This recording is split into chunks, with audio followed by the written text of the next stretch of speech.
우리가 읽은 이 구절 있지 않습니까? 이 구절은 성령의 일반적이면서도 주된 사역을 말하는 매우 중요한 구절입니다.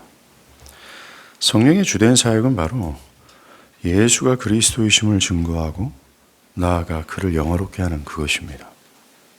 요한복음의 기록 목적, 이것이 신구약 성경 전체의 기록 목적이겠죠.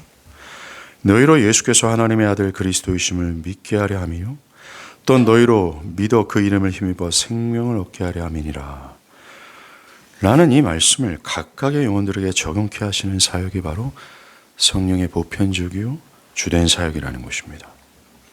예수가 누구이시고 그가 하신 일이 어떤 의미인지를 깨닫게 하시오 그가 우리를 구원할 그리스도이심을 믿게 하시는 사역이 바로 성령의 사역입니다. 성령은 오직 그리스도와 그의 구속 안에 있는 충만을 우리에게 전달하시고 우리에게 재현하시고 실현하십니다. 오늘 우리가 읽은 구절이 바로 이러한 성령의 일반적이고 또 주된 사역을 설명하는 매우 중요한 구절입니다. 성령의 오심의 목적은 다른 곳에 있지 않습니다. 은사주의자들이 말하는 어떤 신비한 체험을 우리에게 주시고자 오신 것이 아닙니다. 성령의 오심의 목적은 철저히 예수가 그리스도라는 것, 우리를 구원할 유일무이한 구원자라는 사실을 증거하는 것을 명확하게 말해주는 것이 이 구절이라는 것입니다. 그런데 이 구절을 잘못 해석하는 경우가 있습니다. 어떤 분들은 이 구절을 각 사람을 구원에 이르게 하기 위해 그들의 영혼 속에서 행하시는 성령의 사역을 묘사한 것이다 라고 해석합니다. 신학적으로 성령의 내적 부르심의 구체적인 내용이라고 말하는 것입니다.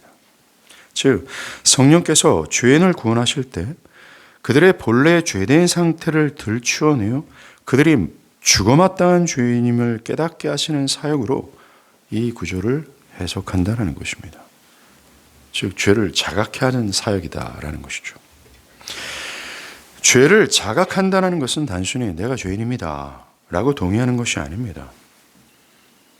또한 처음으로 예수를 믿게 될 때 한 번쯤 고백하는 정도가 아니고 한 번 심각하게 죄를 깨닫는 정도의 수준을 의미하지 않습니다.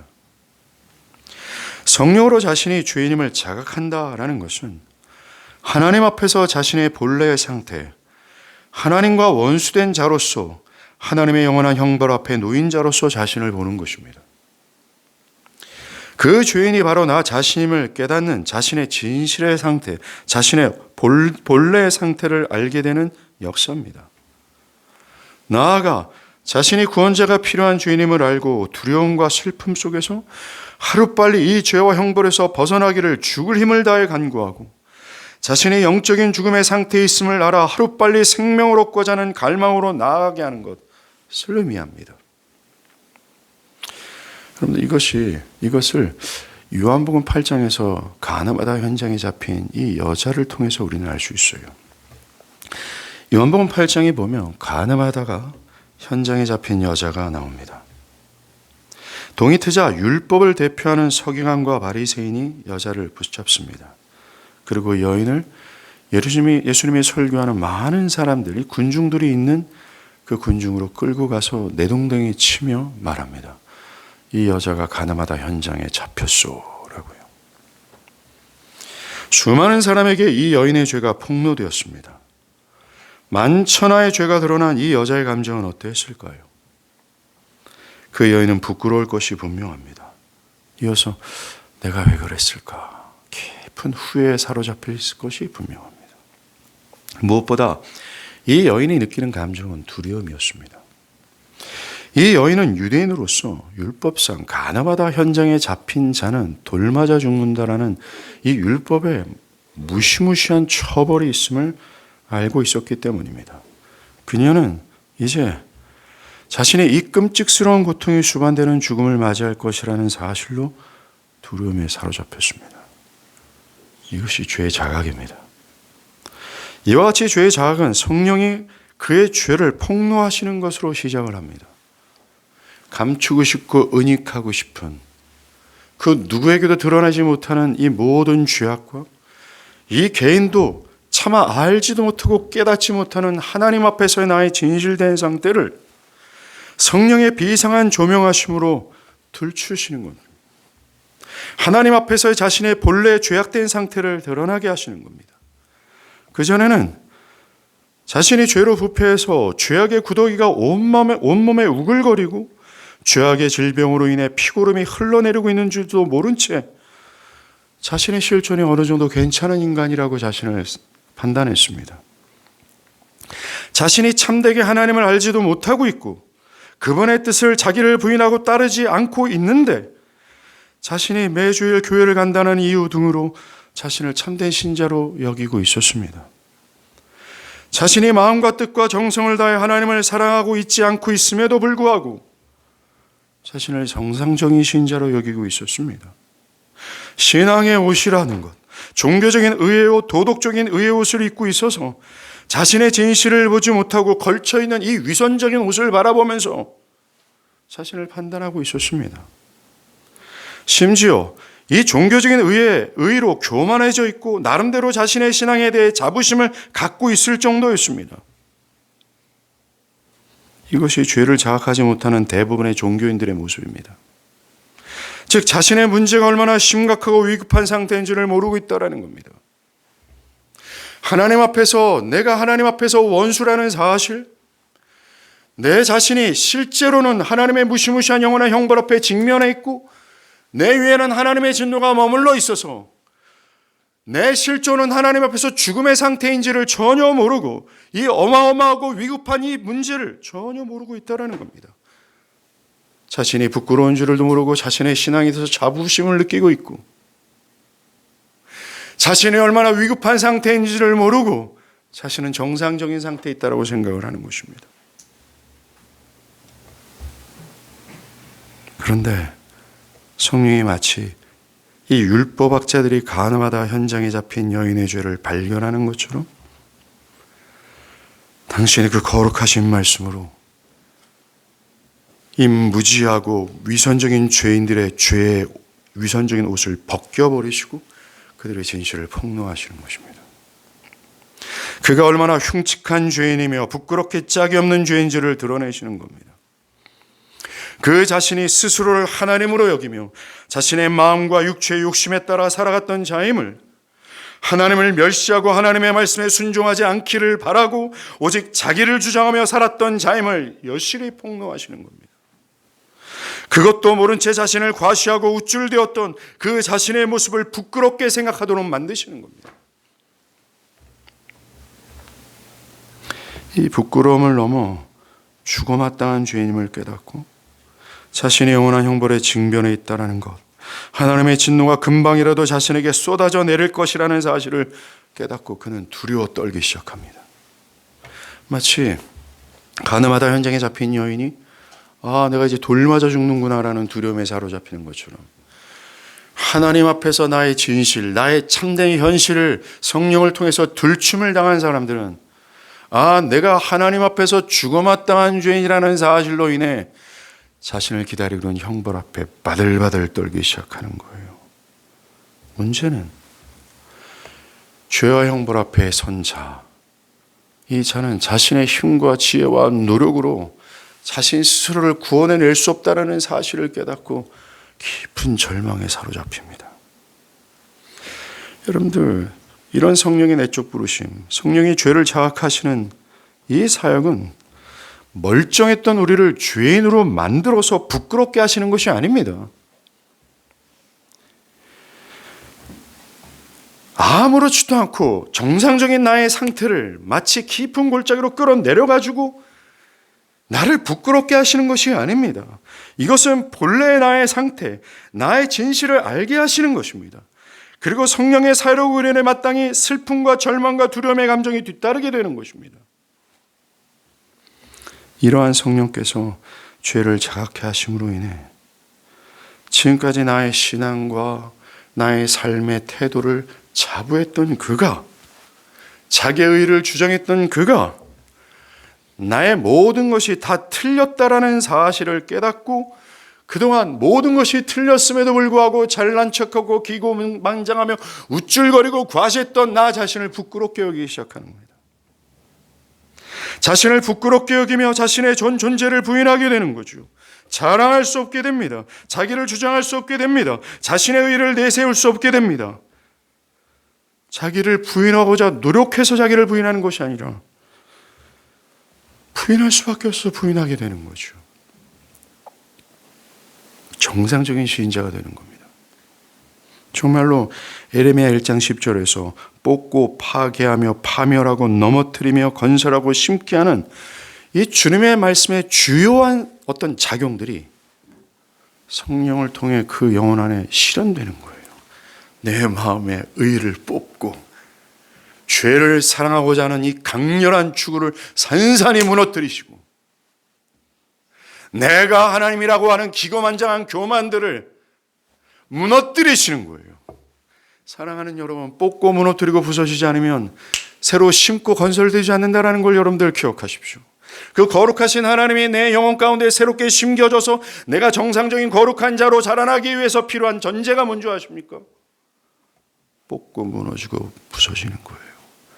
그것이 성령의 역사로 가능해지는 것입니다.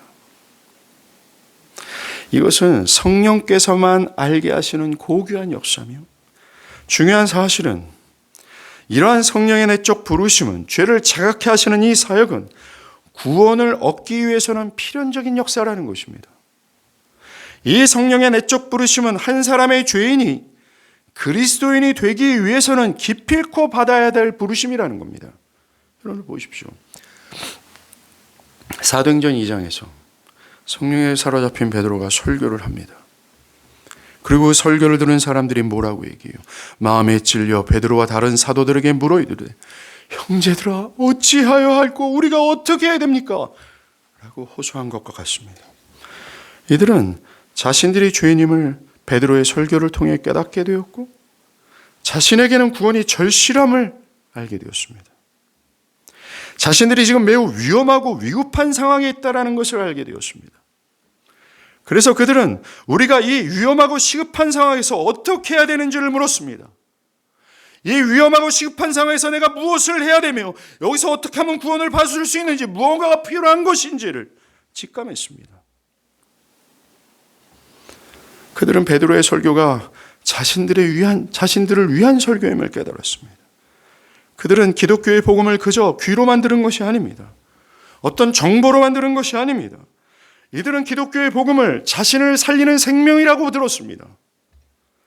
그 말씀이 자신들의 죄악된 진정한 현실을 깨닫도록 하였고 그것으로 자신이 죽을 죄인임을 깨닫게 되었습니다. 그들의 영혼은 그것으로 두려워하고 슬퍼하고 큰 근심에 빠졌습니다. 자신의 영원한 미래에 대해 걱정하기 시작했습니다. 마음에 찔렸고 가책을 느꼈습니다. 베드로의 설교를 통해서 죄를 자각한 것입니다. 죄를 자각한 그들이 무엇이라고 말하고 있습니까? 무엇을 구하고 있습니까? 무엇을 갈망하고 호소하고 있어요? 형제들아 어찌할꼬 어떻게 해야 이 죄에서 건짐을 받을 수 있을지였습니다. 성령의 역사로 자신의 실상을 깨닫고 자기를 부인하기 시작합니다. 겸손해졌어요. 자신이 그리스도 예수를 죽인 장본인이라고 하며 도와달라고 영혼의 문제를 해결해달라고 부르짖었습니다. 이렇게 죄를 자각한 이들에게 베드로가 뭐라고 얘기합니까? 죄를 자각해서 형제들아 어떻게 해야 됩니까? 어떻게 하면 이 위급하고 무시무시한 이 형벌에서 내가 건짐을 받을 수 있습니까? 무엇이 필요합니까? 내가 무엇을 해야 됩니까? 그러면 이들에게 가장 중요한 화두가 생명이 되었어요. 이들에게 중요한 화두는 건강과 부유해야 되는 것도 아니고 나의 삶의 이것저것의 문제가 아니었습니다. 이들은 평생 한 번도 경험하지 못했던 자신이 이 죄 형벌 앞에 선 자로서 자신이 살기 위한 것, 자신에게 가장 중요한 화두는 구원이라는 사실을 처음 느꼈습니다. 이게 성령께서 하시는 내적인 부르심이라는 거예요. 그들에게 베드로가 얘기합니다. 회개하여 각각 예수 그리스도의 이름으로 세례를 받고 죄사함을 받으라. 기독교 복음의 가장 명쾌한 답이에요. 이것은 죄를 자학한 자들에게 기쁜 소식입니다. 이들은 너무나도 적극적으로 수용하고픈 이 말씀을 들었습니다. 그들은 이것을 믿었고 세례를 받았습니다. 그들은 주의 확실한 깨달음으로 회개했습니다. 그들은 주 예수를 믿었고 행복과 기쁨을 경험했습니다. 결국 이들은 그리스도인이 되었습니다. 자, 보십시오. 성경은 어떻게 주를 모르는 죄인이 그리스도인이 되는지를 말해주고 있습니다. 어떻게 그들이 그리스도인이 되었습니까? 주체는 성령이었습니다. 그들의 선택과 결정이 아니었습니다. 난 지금부터 그리스도인이 되겠습니다라는 결단이 아니었습니다. 죽어마땅한 죄인이 어떻게 그리스도인이 될 수 있습니까? 처음부터 끝까지 주도권이 성령께 있었고 전적인 성령의 역사였습니다. 성령의 내적 부르심이었어요. 성령이 하나님의 말씀을 통해 그들이 죄인됨을 깨닫게 하셨고 죄인을 깨달은 영혼들이 구원자를 찾게 하셨고 그들에게 가장 중요한 것이 이 죽음에서 살아나는 것, 구원이라는 사실을 깨닫게 하셨습니다. 그리고 여러분들이 생각하는 고리타문하고 진부한 이 기독교의 아주 단순한 이 진술이 죄를 깨달은 그들에겐 참된 기쁨의 소식이요 생명의 소식이었습니다. 진부하고 단편적인 그 복음의 진술을 그들은 받아들였고 수용하고 믿고 그래서 그들이 그리스도인이 되었습니다.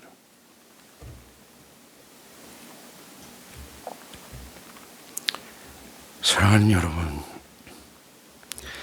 이렇게 죄를 자각할 때야 비로소 사람은 예수를 믿으면 구원을 받는다라는 이 고리타문하고 진부한 기독교의 진술이 그들에겐 기쁜 소식, 복음이 됩니다. 모든 것이 귀에 들리고 소중하게 느껴지며 그것에 비해 세상의 모든 것이 배설물처럼 보이기 시작합니다. 이렇게 한 사람이 구원을 받는 데 있어서 성령이 죄를 자각케 하시는 사역은 필연입니다. 종교개혁자 마틴 루터는 이렇게 말했습니다. 그들의 영혼이 진정 구원을 얻었는지를 알기 위해서는 그들이 영적 절망과 하나님으로 인한 거듭남과 죽음, 지옥을 경험했는지를 물어봐야 한다. 만일 그들의 경험이 즐겁고 조용하며 열렬하며 영적이라는 말을 듣는다면 그들이 설사 셋째 하늘로 들려 올라갔다 말한다 해도 그들을 인정하지 말라.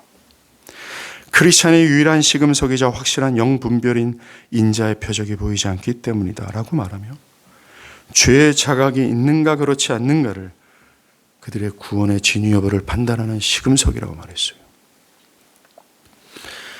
제가 지금까지 말한 이 성령의 내적 부르심, 이 죄의 자각은 존 칼빈의 기독교 강요에서뿐만 아니라 그보다 훨씬 이전인 성경과 초대교회에 교부했던 클라멘트가 가장 먼저 말했고 어거스틴이 뒤를 이었고 그 외 종교개혁 시대에도 칼빈과 함께 영국의 종교개혁자 로버트 반스가 칭의에 관한 논문에서 매우 강력하게 주장한 내용입니다. 이 죄를 자각케 하는 이 성령의 내적 부르심은 구원을 위한 필연적인 사역이라는 것, 이것이 기독교의 소중한 가르침이라는 겁니다. 예. 성령이 죄를 들추어내어 부끄럽게 하시고 두렵게 하시는 이것에는 분명한 목적이 있어요. 그것은 하나님을 반역한 죄인들에게 민망함을 주기 위한 것이 아닙니다. 그들을 고발하여 시험에 빠지도록 하기 위함도 아닙니다. 분명히 성령이 한 사람을 죄를 자각하게 하실 때 민망함과 부끄러움과 두려움과 슬픔을 동반하지만 그것이 최종적인 목적이 아닙니다. 그것은 최종적인 목적을 달성하기 위한 필연적인 과정입니다. 죄를 자각케 하시는 목적은 하나님의 무궁하신 사랑의 의도가 있어요. 뭐겠습니까? 그것은 그 죄인이 자신이 스스로를 구원할 수 없음과 그래서 자신에게 구원자가 필요하다는 사실을 느끼고 구원자를 찾도록 하시는 손길이라는 겁니다. 왜요? 타락한 인간은 교만하게 성령으로 자신이 죽어마땅한 죄인이라는 사실을 깨닫기 이전에는 절대로 구원을 갈망하지 않습니다. 교만한 인간은 성령으로 자신이 죽어마땅한 죄인이라는 사실을 깨닫기 전까지는 성령이 들추시고 그 마음을 뽑으시고 산산이 부수시고 무너뜨리기 전까진 내가 구원자가 필요한 죄인이구나. 구원자를 찾지 않기 때문입니다. 그래서 기필코 성령의 역사가 필요합니다. 목이 말라야 물을 찾고 배가 고파야 떡을 찾는 것처럼 교만한 죄인은 성령을 통해 자신이 죽어마땅한 죄인임을 깨달게 될 때야 비로소 구원을 소망합니다. 여러분, 당연한 건 아닙니까? 기독교가 말하는 구원은 from 어떤 것에 있어요? 죄로부터의 건짐을 구원이라고 말합니다. 죄로부터의 구원을 얻기를 바란다면 죄의 상태가 얼마나 끔찍하고 두려운 상태인지를 알아야 하지 않겠습니까? 구원받기를 갈망하는 믿음을 발휘하기 위해서는 당연히 그 죄가 얼마나 혐오스러운지, 거기서 벗어나야 되는지를 경험적으로 알아야 되지 않겠습니까? 이것을 성령이 해주신다는 거예요. 교만한 인간은 성령으로 죄를 자각하기 전까지는 예수를 믿고 구원을 받아야 한다는 이 기독교의 핵심이 와닿지 않습니다. 이것은 그냥 예수를 믿고 구원을 받아야 된다는 건 그 어릴 때부터 귀가 따갑도록 들었던 고리타분한 이야기일 뿐이에요. 뻔한 이야기라는 겁니다. 한 번도 그 마음에 울림이 있지 않아요. 그 예수를 믿고 구원을 받는다는 것, 예수께서 십자가에서 행하신 그 일을 근거로 그리스도를 믿는 믿음으로 말미암아 그 의가 나에게 전가된다라고 하는 이 놀라운 복음의 진술이 전혀 와닿지가 않아요. 울림이 되지 않습니다. 이것이 기쁜 소식이 되지 않아요. 그 인생 전체를 뒤엎고 기경할 수 있는 역할과 능력이 되지 않습니다. 그저 그런 얘기예요.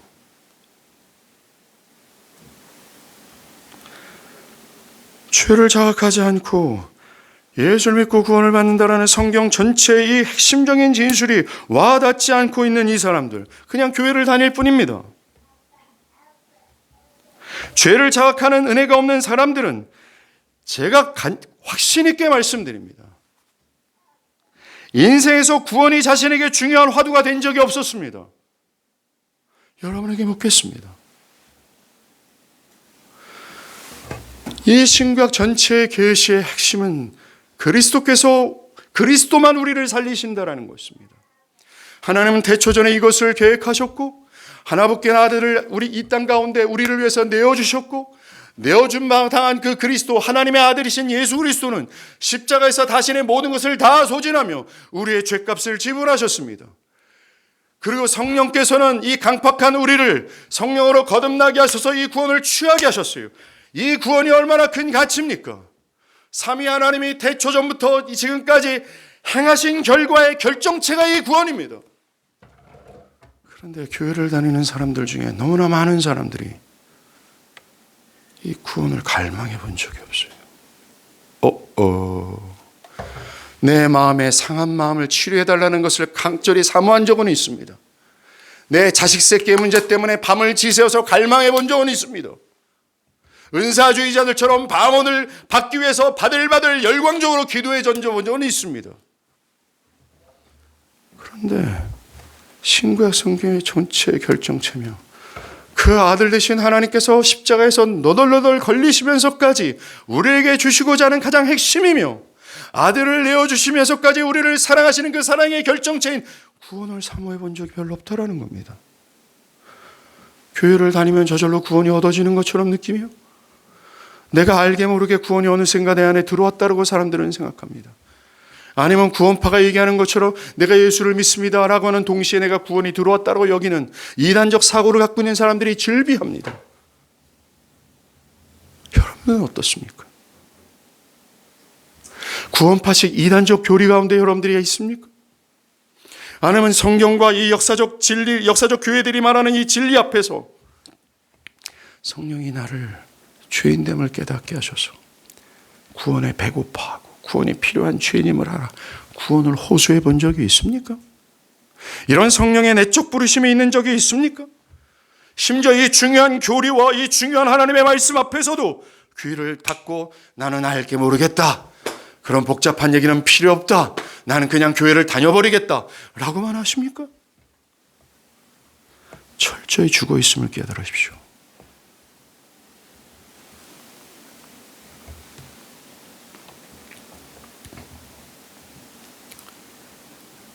거기에 하나님께서 한 사람을 구원하기 위해서 성령께서 죽어마땅한 죄인임을 깨닫게 해주셔야 되는 거예요. 그렇지 않으면 구원자를 찾지 않기 때문이며, 구원자 그리스도가 영화롭게 보이지도 않으며, 그리스도께서 하신 이 어마어마한 주님의 공로가 크고 아름답게 보이지도 않습니다.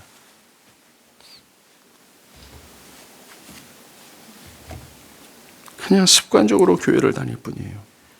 이한머레의 목사는 이렇게 얘기했습니다. 나는 반드시 성령이 우리에게 죄를 깨닫게 하셔야 한다라고 더 간절히 여러분에게 상기시킵니다. 그렇지 않으면 우리는 구원을 얻을 수 없기 때문입니다 라고 말했습니다.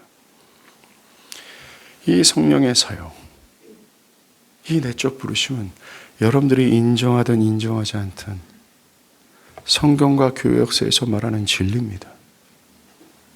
그러기에 여러분들이 만약 이러한 은혜가 없다면 여러분들은 예수 그리스도를 진정으로 찾아본 적이 없으실 것이 분명합니다.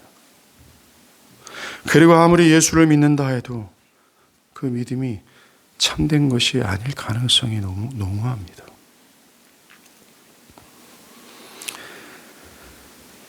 이렇게 제가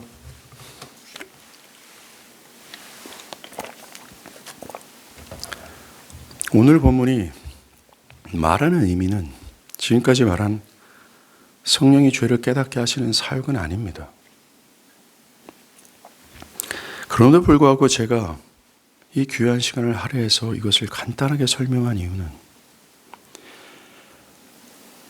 이 성령이 죄를 깨닫게 하시는 이 사역이 저와 여러분의 영혼을 좌우하는 심각한 문제이기 때문에 그렇습니다. 복음교실이나 6월 달에 있을 철로 역정에도 이것을 굉장히 강조하죠. 좌안번야는. 이런 시간을 통해서 이 교리가 어떤 것인지를 더 정확하게 아십시오. 아는 것을 넘어서서 이 교리의 거울 앞에 여러분들을 세워서 여러분들 한번 성찰해 보시길 바랍니다. 자, 처음으로 돌아와서 많은 사람이 오늘 우리가 읽은 이 구절을 이렇게 성령이 죄를 자각케 하시는 사역으로 해석을 합니다. 그들이 이렇게 해석하는 것은요, 8절에서 그가 와서 죄에 대하여 의에 대하여 심판에 대하여 세상을 책망하시리라 할 때 이 책망하신다라는 동사 하나 때문입니다. 이 주석가들은 오늘 본문의 책망하다의 동사를 드러내다, 설득시키다, 판결하다로 번역해야 된다고 말합니다. 먼저는 드러내다. 이것은 사람의 몸을 햇빛에 드러내다라는 뜻으로서 그의 실제, 그의 진실을 가감없이 드러내는 것으로 심각한 수치를 발생시키는 맥락들에서도 사용됩니다. 두 번째로 이 동사는 설득시키다로 번역하는데 어떤 사람의 죄를 인격적으로 깨닫고 부끄러움을 느끼게 하는 용도로 사용됩니다. 마지막으로 이 동사는 유죄 선고를 내리다, 판결하다라는 뜻으로서 유죄 선고를 받은 당사자가 자신의 유죄를 인정하든지 그렇지 않든지 상관없이 판결을 내리는 의미로 사용됩니다. 이렇게 성경과 교회 역사가 가르치는 한 사람의 구원에 있어서 성령께서 죄를 드러내시는 사역과 오늘 본문에서 나오는 이 책망하다라는 동사가 얼추 일치가 돼요. 그래서 여러 사람들이 오늘 본문이 죄를 자각하는 성령의 역사다라고 해석을 합니다. 물론 성령으로 죄를 자각하는 방식으로 구원에 이르는 것은 기필코 맞습니다. 그러나 이 구절이 의미하는 바는 그것이 아닙니다. 그들이 말하는 것이 간접적으로는 그런 의미일 수 있어도 이 구절의 앞뒤의 문맥의 흐름을 봤을 때 이것은 잘못된 해석입니다. 우리가 어떤 성경 구절을 문맥을 살피지 않고 성경의 통전적인 이해로만 억지로 끼워 맞춘다든가 짐짓 그럴 것이다라는 생각을 가지고 해석한다면 그 구절이 의미하는 그 구절만이 드러나는 고귀한 하나님의 계시를 놓칠 수가 있어요. 이것도 그런 경우입니다. 여러분들 오늘 본문이 있는 위치와 그 문맥의 흐름을 한번 생각해 보십시오. 이 구절의 말씀을 하시기 전에 주님은 5절에서 7절까지 당신이 제자들을 떠나 아버지께로 가시는 것에 대한 대화를 나누었습니다. 예수께서 제자들을 떠나 아버지께로 가신다라는 것은 단순히 제자를 떠나는 것이 아니죠. 예수께서 죄인을 구속하시고자 죽으시고 부활하시고 승천하시는 당신의 구속사역의 성취를 의미합니다. 구속의 완성을 뜻하죠. 그러하게 주님의 떠나심은 제자들을 위한 일이요 허물과 죄로 죽은 하나님 백성들을 위한 기쁜 소식이 맞습니다. 그런데 제자들은 이 말씀의 의미를 깨닫지 못하고 근심에 빠졌어요. 그래서 주님은 주님의 떠나심의 의미를 제대로 알지 못해 근심에 빠진 그들을 위해 주님의 떠나심의 의미가 무엇인지 알게 하시고 내가 떠나는 것이 더 큰 유익이라는 것을 더 설명하기 위해 7절부터 하시는 겁니다. 7절에서 내가 실상을 말하노니, 즉 내 떠나는 것이 어떤 의미인 줄 알아? 이건 근심할 게 아니라 너한테 유익이야. 그 실상을 말하노니 내가 떠나는 것이 너에게 유익이라 하시며 당신의 떠나심이 어떤 유익인지를 알리고자 하십니다. 그 유익이 뭐예요? 성령의 오심이었습니다. 이 성령의 오심과 그리스도의 구속의 사역의 완성, 떠나시는 것, 즉 구속의 성취가 맞물려 있어요. 성령의 오심이 그리스도의 구속의 성취와 어떤 관련이 있다라는 것입니다. 그래서 이것이 너에게 유익이다라는 것이죠. 또 한 가지, 우리는 이것을 죄를 자학하는 성령의 사역으로 볼 수 없는 이유가 있습니다. 여러분들, 오늘 본문 9절과 9절에서 11절까지의 말씀은 8절의 구체적인 내용이거든요. 8절에서 그가 죄에 대하여 세상을 책망하신다라고 할 때 죄를 책망하신다라는 것은 주저없이 죄를 자각해 하시는 성령의 사역으로 해석할 수 있습니다. 그런데 뒤에 이어지는 의와 심판에 대해서 책망하신다, 그 죄를 자각하게 하신다라는 것과 해석이 맞물리기가 쉽지가 않아요. 또 주님은 성령이 죄에 대하여 세상을 책망할 것이라는 말씀하신 이후에 죄에 대하여라 함은 그들이 나를 믿지 아니하며 라고 말씀하셨어요. 성령이 책망하시는 것이 세상이 주님을 믿지 아니함이다라는 한 가지 특별한 사실만을 주목하셨습니다. 마찬가지로 10절과 11절도 구체적인 한 가지 사항만을 지적하십니다. 이 모두가 그리스도와 관련이 있어요. 여러분들, 제가 설교 첫 부분에서 성령의 일반적이고 주된 사역은 그 예수가 그리스도이심을 밝히시어 그리스도를 영화롭게 하는 것이라고 말씀드렸죠. 오늘 본문이 말로 바로 그겁니다. 이 세 개, 9절부터 11절까지 이 세 개의 구절 모두가 다 중대한 교훈을 담고 있어요. 모두가 그리스도에게 초점하고 있다는 겁니다. 구체적으로 볼게요. 첫째, 9절입니다. 성령이 와서 나를 믿지 않은 세상의 죄에 대하여 책망할 것이라고 하십니다.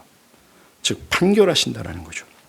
주님은 그들이 나를 믿지 아니하며 라며 한 가지 죄목만을 지적하고 계십니다. 그러면 이 말씀이 뭘까요? 의미가.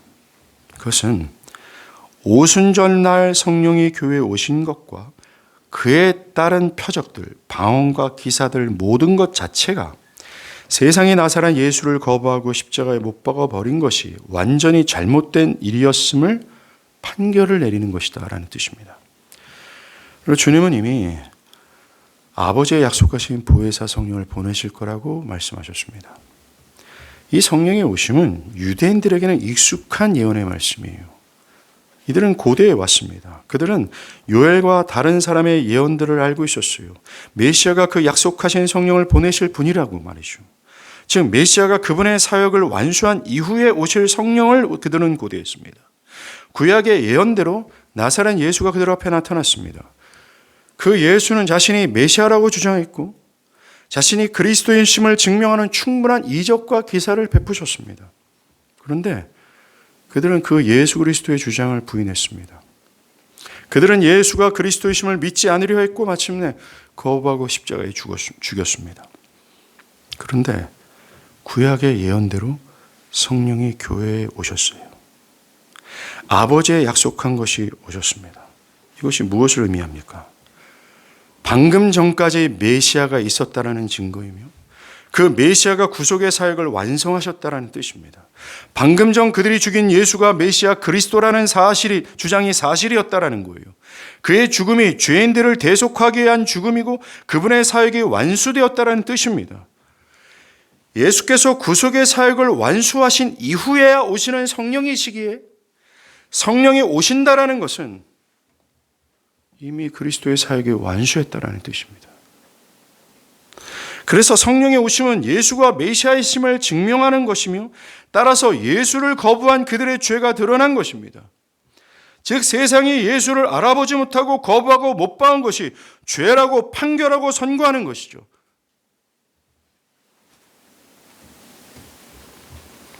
이것이 주님이 성령이 특별히 그들이 나를 믿지 아니함 때문에 세상을 책망할 거라는 말씀의 의미입니다. 그들이 예수를 그리스도로 인정하지 않았다는 죄를 밝히시는 이 일을 하는 것은 성령의 오심 자체로 증명된 거예요. 성령이 오셨을 때 급하고 강한 바람 같은 소리와 불의 혀같이 갈라지는 것이 제자들에게 임하고 그들이 다른 방언으로 말할 때 그것 자체가 그들이 예수를 그리스도로 인정하지 않았다는 죄를 판결하는 것과 같은 것이었습니다. 그렇습니다. 2000년 전 성령의 오심은 예수가 그리스도이심을 증명하는 최종적인 확증이었어요. 저와 여러분은 예수가 우리를 구원할 유일무이한 구원자라는 이 확증된 사실을 믿고 전하고 있음을 기억하시길 바랍니다. 예수는 그리스도세요. 그리고 2000년 전 우리의 죄를 사하시는 모든 구속에 필요한 일들이 그를 통해 완전히 성취되었습니다. 예수가 우리의 모든 죄짐을 완전히 짊어지시고 우리가 받아야 될 모든 죄값을 죽기까지 충분하게 지불하셨습니다. 오직 예수만이 그 일을 하셨습니다. 이제 우리를 구원할 자는 그리스도뿐입니다. 이 사실이 성령의 오심을 통해 확증했어요. 우리가 믿고 의지할 분은 성령의 오심을 통해 증명된 그리스도뿐이라는 것입니다. 두 번째 10절이죠. 성령이 와서 의에 대하여 증거하실 텐데 그것은 곧 내가 아버지께로 가니 너희가 다시 나를 보지 못하게 되는 것이다 라는 겁니다. 먼저 예수께서 아버지께로 가신다라는 것은 단순히 떠나신다라는 의미가 아닙니다. 예수께서 아버지께로 간다라는 것은 예수의 모든 사역과 그분 자체가 거룩하신 아버지께 받아들여졌다라는 의미예요. 인정을 받았다라는 겁니다. 그가 의롭다라는 것이고 그가 하나님이 거룩하신 하나님이 받아들일 수 있을 만큼 의가 되신다라는 뜻입니다. 주님과 주님의 사역이 성부 하나님께 받아들여졌다는 확실한 증거 중 하나가 부활이에요. 바울은 로마서 4장 25절에서 예수는 우리가 범죄한 것 때문에 내어줌이 되고 또한 우리를 의롭다 하시기 위해 살아나셨다라고 말했습니다. 하나님이 그리스도를 다시 살리셨다라는 사실은 그리스도의 완벽하고 흠없는 순종의 삶과 십자가에 달리신 순종을 통해 사람들이 지은 모든 죄책과 형벌이 해결되었다라는 것을 보여줍니다. 하나님 부활을 통해 얘기하는 거야. 나는 만족했다. 율법도 만족했다. 아무도 더 이상 그를 믿는 자를 고소할 수 없다라고 선언하고 있습니다. 그런데 하나님이 그리스도를 우리를 의롭게 하시는 분으로 받아들이셨다라는 것이 부활을 통해 증거되었지만 가장 궁극적인 증거는 성령을 보내신 거예요. 그와 그의 모든 사역이 의롭다, 거룩하신 하나님 앞에 받아들이실 만한 의다라는 확실한 증거가 성령이라는 겁니다. 오순절날 성령이 오셨다라는 것은 그리스도가 하나님의 아들이며 세상의 구세주라는 최종적인 증거입니다. 왜요? 하나님은요, 당신의 의를 확신하는 분에게만 그분의 몸인 그분의 백성, 곧 교회를 위해 성령을 선물로 주시기 때문입니다. 그렇기 때문에 오순절날 성령이 오신 것 자체가 예수가 의이며 하나님께서 받으시는 의의 길은 오직 그리스도 안에 있다라는 사실을 알려주는 겁니다. 율법을 통해서 의롭게 될 수 없어요. 도덕적인 노력을 통해서도 될 수 없습니다. 하나님이 받아들여 주신 그리스도의 의밖에 없다라는 사실을 성령을 통해 말씀해 주시는 겁니다. 하나님의 성령을 보내실 때 성령은 세상의 의가 무엇인지를 선언하고 계시는 것과 같아요. 성령은 우리에게 오심을 통해 누가 하나님께 받아들여질 의인지 말씀하시는 겁니다. 바로 그리스도예요. 이제 죄된 우리가 하나님께 받아들여지기 위해 필요한 것이 있는 게 뭔지 아십니까? 바로 그리스도예요. 복음은 말합니다. 그리스도를 믿을 때 하나님께서 받으신 그 그리스도의 의가 나에게 옮겨진다라고 말하고, 그 옮겨진 의를 나의 것으로 보시며 하나님이 나를 의롭다 하신다라고 말합니다. 첫 번째와 두 번째, 9절과 10절 모두가 다 성령의 오심이 예수가 그리스도이심을 드러내고 있지 않습니까? 그리고 세 번째 11절입니다. 심판에 대하려 함은 이 세상 임금이 심판을 받았다입니다. 곧 주님은 성령이 오시는 것이 이 세상 임금이 주님의 사역의 결과 심판을 받았다라고 말하는 겁니다. 이게 뭘 말일까요? 11절에서 말하는 이 세상 임금은 악의 우두머리인 사단과 사단의 명령을 행하는 자들을 포함합니다. 그래서 11절의 말씀은 오순절날 성령이 오신 것은 사단의 패배에 대한 최종적인 증거라는 거예요. 주님은 요한복음 12장 31절에서 이제 이 세상에 대한 심판이 이르렀으니 이 세상의 임금이 쫓겨나리라 하면서 주님의 죽음으로 말미암아 사단이 패하여질 거라고 예언하셨습니다. 그리고 바울은 골로새서 2장 15절에서 주님이 십자가의 죽음으로 통치자들과 권세들이 공개적으로 수치를 당하게 하시고 이기셨다라고 말하면서 그 일이 예수님의 예언대로 성취되었다라고 말하고 있어요. 그리고 우리는 요한복음 오늘 본문을 통해서 주님의 직접적인 예언의 말씀을 듣고 있는 겁니다. 성령이 오셨다라는 것은 이미 우리 주님이 십자가에서 죽으시고 부활하시고 승천하신 그의 구속의 사역이 완성되었다라는 뜻이기에 성령의 오심은 주님의 예언하신 대로 사탄이 이제 쫓겨났다는 최종적인 선언이 되는 것입니다. 사단은 십자가에서 이루어진 일로 인해 심판을 받았습니다. 성령을 보내심을 통해 이 사실이 최종적으로 확증되어 선포되었습니다. 이건 사실입니다. 우리 주님이 오시기 전에는 사단이 유대인들을 제외한 세상의 모든 나라들을 종으로 삼고 있었습니다. 그들은 다양한 신을 섬겼습니다. 하나님을 아는 지식은 이스라엘만 가지고 있었습니다. 그런데 우리 주님이 십자가에서 하신 이 일이 모든 상황을 지금처럼 바꿔놨어요. 성령의 오심이 이것에 대한 확증입니다. 그 이후로는 더 이상 사단이 열방을 속이지 못하게 됐어요. 그리스도가 전파되었고 하늘 아래 모든 나라에 그를 믿는 신자들이 존재합니다. 그런 의미에서 사단은 더 이상 이 세상의 주관자가 되지 못해요. 그리스도가 세상을 주관하고 다스리십니다. 하늘과 땅에 있는 모든 권세가 그리스도께 있습니다. 그분은 성령에 의해 그의 사역자들을 통해서 모든 민족을 제자로 삼고 계십니다. 그러하게 우리 주님이 예언하신 것이 오순절날 성령이 오신 것과 자체가 세상을 심판하시는 것이 됩니다. 이처럼 성령의 강림은 무엇보다 세상을 향한 사단의 시대가 끝났다고 선언하는 것입니다. 성령은 교회가 전하는 그리스도의 복음을 통해서 계속해서 사단에 속한 모든 사람도 사단과 함께 심판과 정죄를 받고 영원한 형벌에 떨어질 거라고 선포하십니다. 교회는 어둠의 세상을 두려워할 필요가 없습니다. 그들은 성령의 오심으로 인해 심판을 받았고 예전처럼 힘을 발휘하지 못합니다. 복음 사역을 통해 그들은 물러가게 되어 있습니다. 그러니 담대해야 됩니다.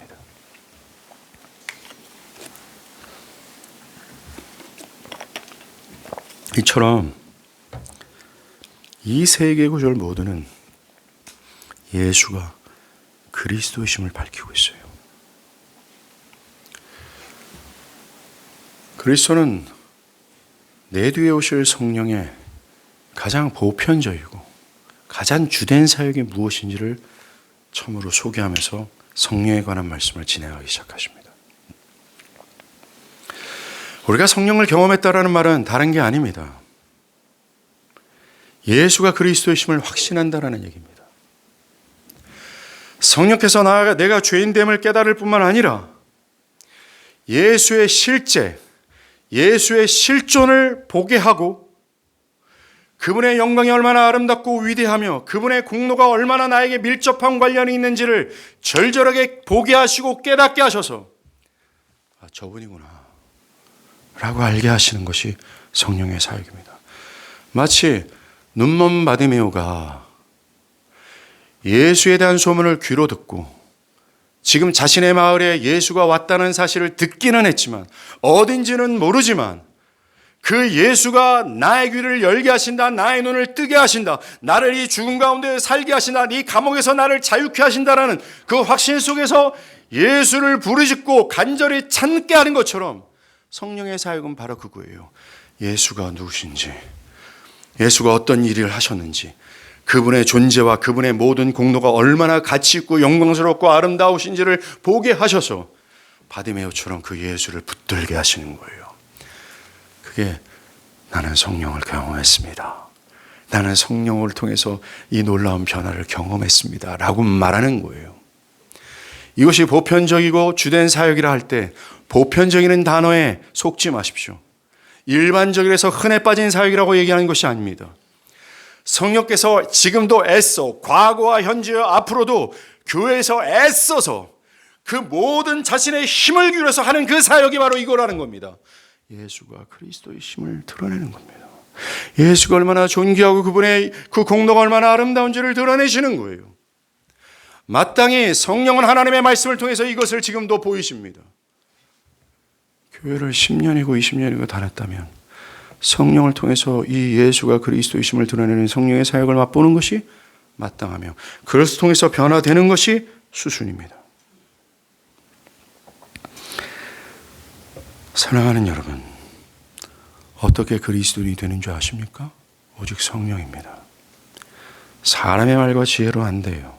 아무리 설교 강단에서 사람들이 듣기 좋은 말을 즐겁게 할 말을 쏟아부은다 해도 그 사람들은 결코 그리스도인이 될 수 없습니다. 오직 성령입니다. 그래서 사도 바울은 자신이 그리스도의 복음을 전할 때에 사람의 말과 지혜로 하지 않겠다라고 말합니다. 인위적이고 인간적인 것을 억지로 배제하고자 자기는 노력한다라고 말합니다. 왜요? 그것으로 그리스도인이 될 수 없기 때문에 그렇습니다. 그것은 방해 요소만 될 뿐입니다. 아무리 그렇게 사람의 말과 지혜가 인간적이고 인위적인 그것이 사람이 좋아하고 사람들에게 끌림을 줄 수 있는 어떤 매력을 갖고 있다 할지라도 그것을 통해서 사람들의 수가 교회에 많아진다 할지라도 사도 바울은 말합니다. 나는 사람의 말과 지혜로 하지 않겠다라고 말합니다. 왜냐하면 그것을 통해서 사람들이 그리스도인이 되지 않기 때문이라고 말해요. 그는 말합니다. 성령의 나타나심과 능력만이 그리스도인이 될 수 있다라고 말합니다. 바로 이겁니다. 교회가 뒤따라야 될 태도가 바로 이거예요. 사도 바울의 뒤를 따라야 된다는 겁니다. 성령을 전폭적으로 의지한다는 거죠.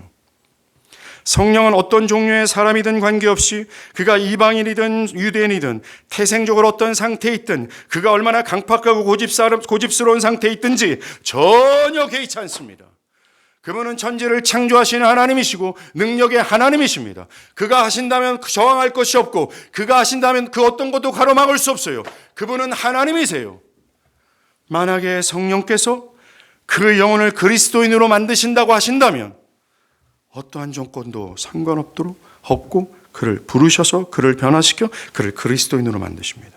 그에게 예수가 그리스도이심을 증거하신다라는 거죠. 우리가 의지해야 될 것이 바로 그겁니다. 우리가 의지해야 될 게 바로 성령의 그 역사라는 거예요. 바랍니다.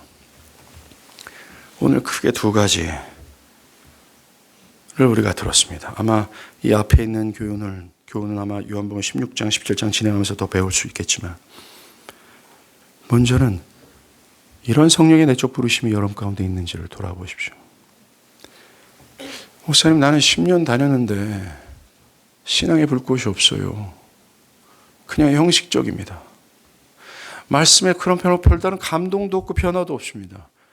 나는 근본적인 그 원인이 뭘까? 바로 여기에 있을 수 있습니다. 그리고 두 번째, 예수가 그리스도를 밝히는 것, 예수가 그리스도이심을 밝히는 건 오직 성령의 역사라는 것.